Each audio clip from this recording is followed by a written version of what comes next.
for welcoming us today, Tina. My name is Edgar. And my name is Abel. And we're from El Comalito Collective. And the Collective is an art gallery, and that pre-pandemic we had a physical space, and we've now gone virtual. But essentially, we're an organization that tries to inspire and tries to use art as a driver to tackle important issues that are happening in our community, where we center and honor marginalized artists who often lack representation in major spaces because of social inequities, locally, nationally, and globally. So we are really here to honor and center artists of color, women, queer folks, non-able-bodied folks, folks who, again, often don't have access to major spaces. And we're just really excited to be here this morning. Yes, thank you. I'm so excited. I'm so excited and honored to have you. I looked at your exhibit, Roots, online, the virtual gallery, and I was showing my husband, and he was like, this is so amazing. Technology has come such a long way. It still feels like you're standing right in front of the artwork. And it was so impressive, and I have to encourage everyone to go check it out on your website. And another thing that was really great, I just, when COVID hit, I had to try to come up with activities for my daughter because I was homeschooling, and I couldn't think of anything, and I was just so overwhelmed with what was going on. And they offered a class on paper flowers, and we were so inspired by that as well. I have to thank you. You may not know this, but you are uplifting people with your work, and I know your background in education. It's so impressive. You could have been anywhere in the globe, and you honored us here in Vallejo and opened up this collective. And I know, are you still selling art and things online as well? Yeah, thank you so much. We are, in terms of the virtual gallery, when pandemic hit and we decided to not stop the work that we were doing because we felt that the world needed us and needed art, and so we decided to do a lot of research, and the gallery the platform that we decided to use, we really wanted it to be interactive, 3D. We wanted folks to feel like they were standing in front of the artwork, so that makes me so happy to hear that's what happened for you, that was your experience. And in the transition from the physical realm to the virtual realm, we wanted it to try and be as seamless as possible. So we really take a lot of pride in the work that we do. And like Tina had mentioned, please visit our website, elcomalitocollective.com, where you can see rooted black and brown bodies with plants. And it's a really, really great exhibit. And in terms of the flower workshop, thank you so much for attending, and I'm so happy that the workshops have been inspirational for y'all. They've been really therapeutic for us as well. Folks share their experience, and it always it brings, I'm like, huge smile right now. So thank you. I thank you, and I believe that in a time where we are feeling oppressed and we may be at home in isolation, and sometimes we have blocks and we don't know what to do next, creativity actually allows us to blossom and allows us to explore new avenues and new paths in life. And I've been really tapping into that since my illness and being quarantined, and I'm exploring all different types of art, and I know art takes on many different forms. I was looking at Burning Man, how they would create and burn down a structure, and all the beautiful artists that would come out, and I miss gatherings like that. And then, I studied back in college about Duchamp, just called The Fountain, where he put a urinal upside down and said, this is art. So art can be, anything, and it comes in all different types of mixed media and structure. It could be it's has no boundaries, and for you to tap into Vallejo and offer this, you're enriching our culture here, and you're offering substance, and that's what we need. We need more of this in our town. And I wanted to ask you, I remember you telling me, tell us a little bit about your education backgrounds and what made you come here. Definitely. Oh my gosh. No, sure. So I'll actually have my husband of 10 years. I think that that's important to share because we are a queer couple, and El Comalito Collective is our queer baby. It's a baby born out of love, and that's our offering to the community, and I think that that's something that we always share. But I'll have Abel share first because he has a really impressive resume. I don't even know how to start. Thank you. I am actually born and raised in Fairfield, so I'm A little bit closer. oh, sorry. I was born and raised in Fairfield, so I'm a neighbor of Vallejo. Oh, wow. And so, being a queer kid, I think art has always been a refuge for me, and I feel that has always been a part of just growing up and having that healing space that art could offer. I didn't know that I could actually have a career in art until high school, my senior year. That's where I learned that you could actually have a profession. And I think, just before talking about my education, I think it's important to understand too that art is so powerful, and everyone has that power, but not everyone is given the ability to show that power, right? And, I believe that the art world is very elitist in a sense, right? Yes. And so when you tell people you can do this, you can actually create things, it kind of gives people back that power. So I feel that that's an important thing to say. In terms of my education, you know, I grew up in Fairfield, was gang related, and so art to me was a way to be able to figure out who I was as a queer brown kid that was getting involved in not so great things. I found a way to use that art and continue on my education. So I went to Sac State for a year, transferred to Cal State Long Beach, got a graphic design degree and a drawing and painting degree. Amazing program, by the way. Wow.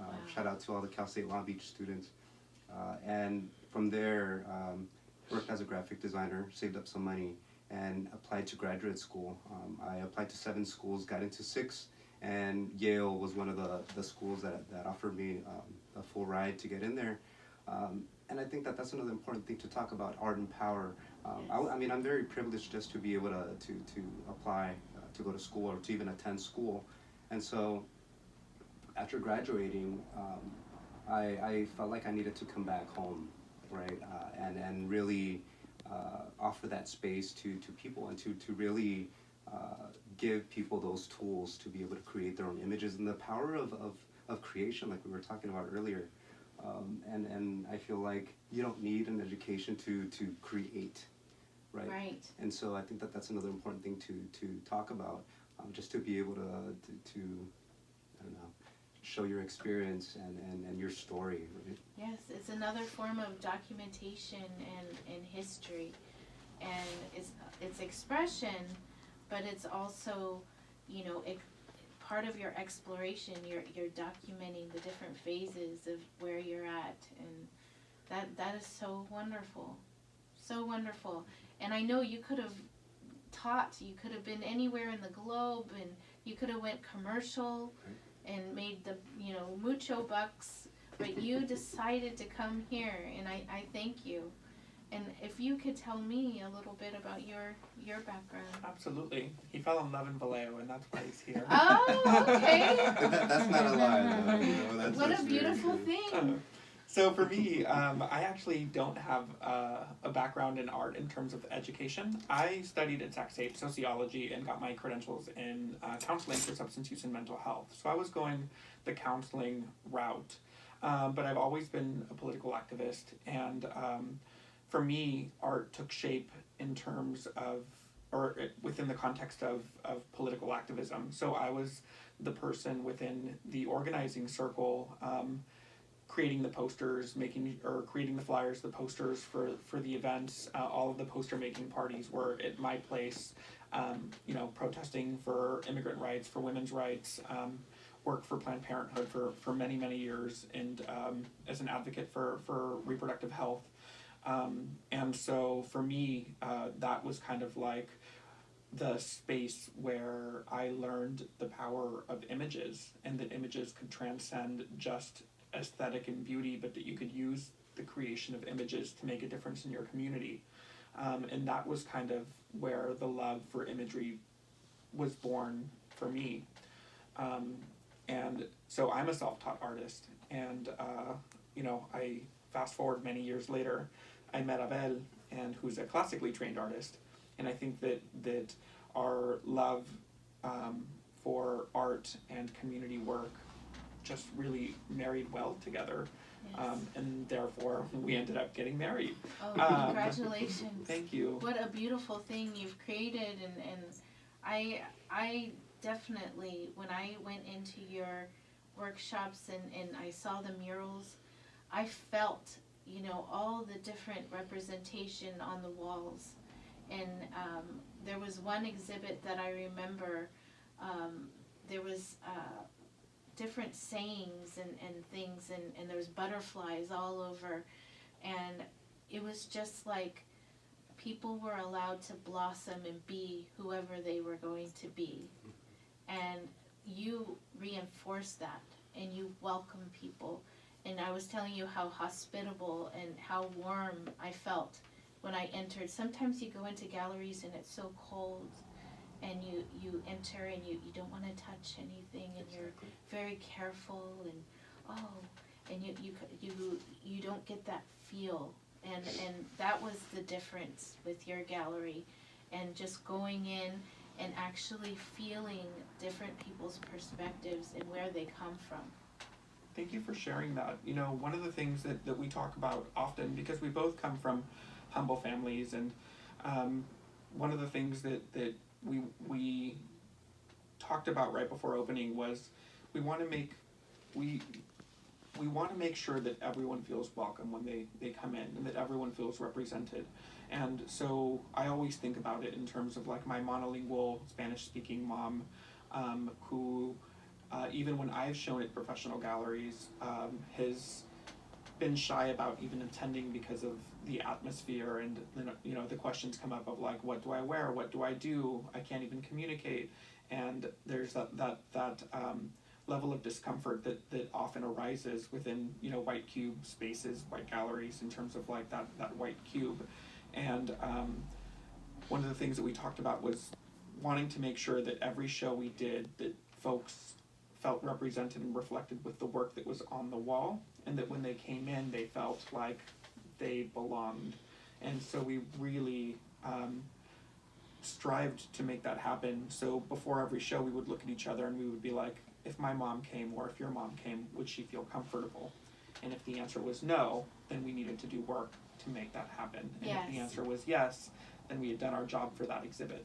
Yes, and I mean, even you have different aspects of art as well that you have shown. You have paintings and actual, tactile things like making the dolls, and I attended quite a few workshops. And what are your plans? I know that you have a lot of challenges with, this new pandemic thing and being virtual. What are your future plans for your exhibits?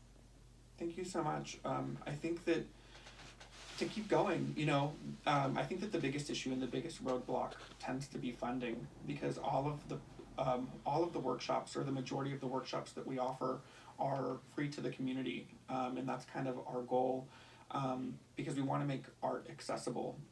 Evan and I also talk often about what would it be like for our journeys, and we feel like we're pretty successful in terms of fulfillment, and we feel like that we're on the path that we're supposed to be on. Yes. But we also question, what would it look like for us if our passions were fostered at the age of 2, right? What would it look like if our passions not only were fostered at a really young age, but the folks that we were around in terms of art also looked like us. That would be really inspiring, and that would push us to be even better, right? So our whole mission is to make sure that when young people come to our space, that they feel like, oh, they're artists and they are doing well and they look like me, I can do that too. Yes. And so to continue to do that, to continue to inspire young people, to continue to inspire aspiring artists who feel like maybe they can't do this because the arts are often revered as a hobby or not as a real job. We want to be that presence that inspires people to know that you can do this. Yes. And in terms of what the next steps are, is to continue to advocate for spaces like ours, for funding in terms of city funding, grant funding, community donations, so that we can continue to do what we do, and when the time is right, hopefully reopen a physical space. And what that looks like, Yes. I think everyone is kind of in limbo, in terms of pandemic and what that might look like, but we are keeping an open heart and an open mind, and hopefully when it's safe to open up again, that we'll have that opportunity to do that. That's wonderful, and I hope you get the support, and I'm sure someone could visit your website if they wanted to donate, or if they wanted to exhibit their art, they can consult with you. Absolutely. I've also seen you work with students as well that wanted to pursue art and have them do presentations, and so you did a lot of mentoring. And I know with one of Sonia's relatives, she presented, and you coached in such a nurturing manner. And I was like, if every teacher could be like this, how inspiring and how wonderful this world would be. And I think that just visiting your website and seeing the different courses that you've offered, a lot of people are still homeschooling. The schools aren't in session. They could use this as a tool. If you don't have, you want your child to be busy, but you want it to be educational, and I think I would definitely recommend, seeing some of your courses online. Thank you so much. And we do have for folks who are listening who want to participate, every Wednesday at 7 p.m. Via our Instagram at El Comalito Collective, you can participate in live painting tutorials with us. If you can't make it at that time, we do post all of the videos on our YouTube channel. So you're welcome to jump on our YouTube channel and do them at your own convenience. And then we also offer those classes every first Saturday of the month. That's so wonderful.